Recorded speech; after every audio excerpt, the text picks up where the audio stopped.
শীতৰ ঠৰঙা জাৰতো শ লোক ব্যস্ত মৎস্য চিকাৰত। এনেদৰে পালন কৰিছে তিৱা জনগোষ্ঠীয় লোকসকলে মাঘ বিহুৰ উৰুকা। মাংগলিক নীতি নিয়মেৰে আনন্দ উল্লাসেৰে জাকৈ জাল পল আদি লৈ নদীৰ পানীত। আজিৰ পৰা মধ্য অসমৰ তিৱা জনগোষ্ঠীয় লোকসকলৰ মাঘ বিহু। মধ্য অসমৰ তিৱাসকলে পৰম্পৰাগতভাৱে মাঘ মাহৰ প্ৰথমটো মঙলবাৰে উৰুকা পালন কৰে। তাৰ পিছতে বুধবাৰে মাঘ বিহু পালন কৰে। তিৱাসকলৰ ভোগৰ উৎসৱ ভোগালী বিহুৰ দিনা হাঁহে মাহে পৰিয়ালৰ সৈতে এসাঁজ খোৱাৰ উদ্দেশ্যেৰে নগাঁও জিলাৰ অন্যতম তিৱা জনগোষ্ঠীয় কেন্দ্ৰস্থল কঠীয়াতলী অঞ্চলৰ তিৱাসকলৰ মাজত চলিছে এতিয়া ব্যাপক আয়োজন। প্ৰতি বছৰে তিৱাসকলে ভোগালী বিহুৰ দিনা কঠীয়াতলী বুকলুং বিলত পৰম্পৰা অনুযায়ী মধ্য অসমৰ নগাঁও, মৰিগাঁও আৰু পশ্চিম কাৰ্বি আংলং জিলাৰ শ ৰাইজ লগ হৈ একেলগে মাছ ধৰা পৰম্পৰা আছে। ব্যতিক্ৰম নহ'ল এইবাৰো। উৰুকাৰ দিনাখন বিভিন্ন মাংগলিক কাৰ্যৰ পিছত পুৱাই হাতে হাতে জাকৈ জাল পল আদি লৈ মাংগলিক কাৰ্যসূচীৰ মাজেৰে বুকলুঙত নামি সমূহীয়াকৈ মাছ ধৰে তিৱা সম্প্ৰদায়ৰ লোকসকলে।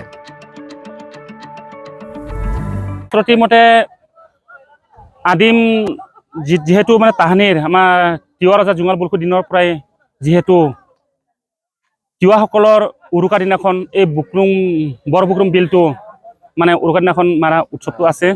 আৰু যিহেতু বিহুটো আমাৰ ক'বই লাগিব, বহাগ বিহু বা মাঘৰ বিহু বুলি কওঁতে আমাৰ প্ৰথম সপ্তাহটোত মাঘৰ বা বহাগৰ মানে মঙলবাৰ আৰু বুধবাৰটো লাগে।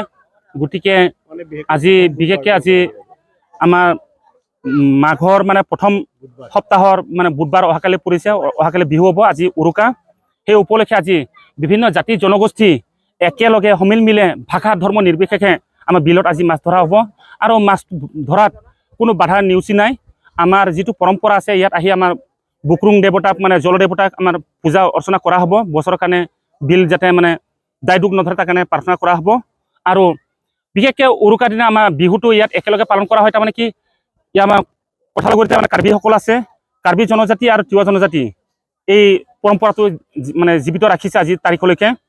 আৰু বিভিন্ন জনশ্ৰুতি মতে বিভিন্ন দূৰৰ দূৰৰ পৰা যিবিলাক মানে লোক আহে, তেখেতসকলে কোৱা শুনো যে বুকলুঙত মানে সমিল মিলে এই মানে মাঘৰ মাহটোত এদিন বিলত নামিলে বিভিন্ন ধৰণৰ মানে শৰীৰৰ পৰা মানে বেমাৰ আজাৰ মানে নাইকিয়া হয় বুলি মানে মানুহৰ লোকবিশ্বাস।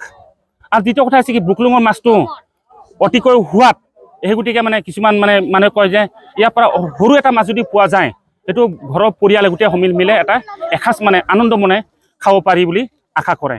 মাঘ বিহুটো আমাৰ মানে মাৰো পিছু বুলি কয়। একচুৱেলি মাৰণো আমি হিঞ্জোৱা বুলি কওঁ, মাৰণো হিঞ্জি পেলাই আমি পিছু পালন কৰোঁ, গতিকে মাৰো পিছু বুলি কওঁ। আৰু বুকলুংটো একচুৱেলি এইটো জনশ্ৰুতিটো যিহেতু দিনক দিনে পৰিৱৰ্তন হৈছে, ভাষাটো মানে ট্ৰেন্সলেট কৰি দিয়াৰ কাৰণে বুকলুংটো হ'ল এইটো আচলতে টিগ্ৰুম বেল।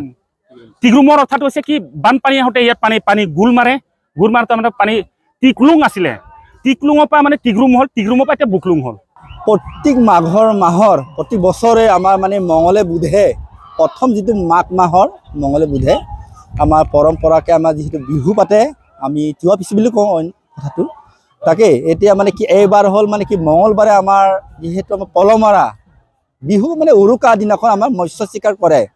আমাৰ অন্যান্য জেগাৰ পৰা যিহেতু জাতি জনগোষ্ঠী বা অন্যান্য বিভিন্ন ধৰণৰ মানুহ কিছুমান আহে। আজি ঠাণ্ডা বতৰ যদিও আমি যথেষ্ট মানুহ আজি আহিছে, যিখিনি আপোনাৰ নিশ্চয় দেখিছে, সেইটো মই ক'বলগীয়া কথা নহয়, আপোনাৰ মিডিয়া চেনেলতে আপুনি চাই লওক, যথেষ্ট মানুহ আহিছে। আৰু মই ভাবোঁ কি এই বিহুত যিহেতু তিৱা পিছুত যথেষ্ট মানুহ আহিছে, মই উখল মাখল আপোনালোকে দেখিছে, মই খুব ভালে ভুলে যাব। সেইকাৰণে মই অসমবাসী এইটোৱে বাৰ্তা দিব বিচাৰোঁ। আজি আমি নগাঁও জিলা কঠীয়াতলী নামবৰ লালুং গাঁৱৰ অন্তৰ্গত বুকলুং বিলত মাছ ধৰা কাৰ্যসূচী পালন কৰি আহিছোঁ। আহি পেলাই আজি আমি আমাৰ গাঁৱৰ সমূহ ৰাইজ মিলি আন্তৰিকতাৰে উৰুকা ভোজৰ প্ৰস্তুতি আৰম্ভ কৰিছোঁ। আৰু এই আমাৰ কঠীয়াতলী অঞ্চলৰ তিৱা ৰাইজৰ পূৰ্বপুৰুষৰ নিয়ম অনুযায়ী মাঘ মাহৰ প্ৰথমটো সপ্তাহ মঙলে বুধে বিহু পালন কৰি আহিছে। সেই নিয়ম অনুসৰি আজি আমি উৰুকা ভোজ পাতিছোঁ। সেয়ে সমূহ অসমবাসী ৰাইজলৈ আমাৰ তিৱা পিছুৰ আন্তৰিকতা ধন্যবাদ জ্ঞাপন কৰিছোঁ।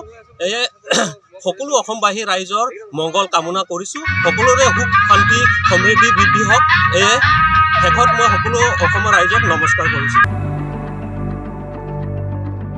কামপুৰৰ পৰা ইক্ৰামুল ইছলামৰ ৰিপৰ্ট মাই নিউজ এনি।